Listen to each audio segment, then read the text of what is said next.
स्त्री पुरुष समानता हवी असणाऱ्यांची मूलभूत गडबड अशी झाली आहे की त्यांना स्त्री आणि पुरुष समान आहेत हे सिद्ध करण्यासाठी स्त्री पुरुष सारखे आहेत हे सिद्ध करावं वाटतं आणि तिथेच घोळ होतो. यांचं म्हणणं असं असतं की आज मुलं मुली जे काही वेगळे वागतात ते सगळंच्या सगळं आई वडिलांनी किंवा समाजाने मुला मुलींना वेगळं घडवलं म्हणून आहे. पण हे सायंटिफिकली बायोलॉजिकली चूक आहे हो. विज्ञान काय सांगतं, स्त्री पुरुष बऱ्याच अंशी एकसारखे आहेतच. 2 हात 2 पाय 2 डोळे 2 कान 1 नाक 1 मेंदू 1 हृदय वगैरे वगैरे बरोबरच आहे. पण स्त्री पुरुष बऱ्याच बाबतीत वेगवेगळी सुद्धा आहेत ना. आणि फक्त शारीरिक क्षमतेच्या फिजिकल स्ट्रेंथच्या बाबतीतच नाही, मानसिक दृष्ट्या सुद्धा स्त्री पुरुषांमध्ये बराच फरक आहे. 2 उदाहरणं देतो फक्त. टेस्टोस्टेरोन नावाचं केमिकल पुरुषांमध्ये स्त्रियांपेक्षा 10 ते 20 पट जास्त असतं. टक्के नाही हा, पट. 10 ते 20 पट जास्त. त्यामुळे पुरुष जास्त रिस्क टेकर असतात. पुरुषांना सामाजिक पद प्रतिष्ठा जास्त महत्वाची वाटते. आपलं अस्तित्व ठामपणे रुजवणं, टेरिटरी एस्टॅब्लिश करणं वगैरे जे प्राण्यांमध्ये असतं ते पुरुषांमध्ये जास्त असतं. याचा परिणाम अर्थात त्यांच्या कामात,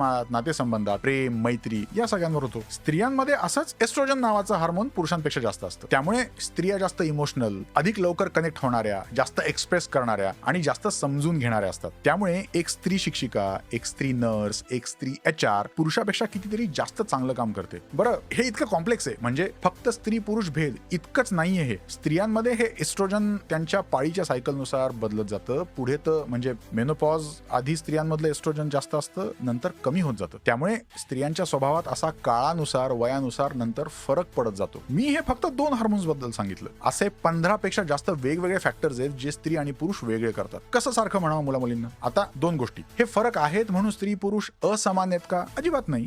दोन्हीही सारखे नसले तरी एकसारखे महत्वाचे नक्कीच आहेत. आणि दुसरी गोष्ट, स्त्रीला आणि पुरुषांना वेगळं वागवावं का? अर्थातच नाही. दोघेही एकसारखे महत्वाचे आहेत म्हटल्यावर त्यांना एकसारखंच वागवायलाच हवं. त्याचबरोबर दोघांचे नैसर्गिक कल, वागण्याच्या पद्धती, एकाच परिस्थितीला कसा प्रतिसाद दिला जाईल यात फरक असणारे हेही समजून घ्यायला पाहिजे. आता अर्थात काही स्त्रिया पुरुषांपेक्षा जास्त रिस्क घेणाऱ्या असतीलच, काही पुरुष स्त्रियांपेक्षा जास्त भावनाशील नक्कीच असतील. पण हे स्वभावातले अपवाद आहेत, एक्सेप्शन्स आहेत. स्त्री नावाची जमात, पुरुष नावाची जमात काही बाबतीत वेगळी आहे. यांच्या जमातीच्या काही स्ट्रेंथ्स, वीकनेसेस लार्जर लेव्हलवर आहेत हे मान्य न करणं अवैज्ञानिक आहे.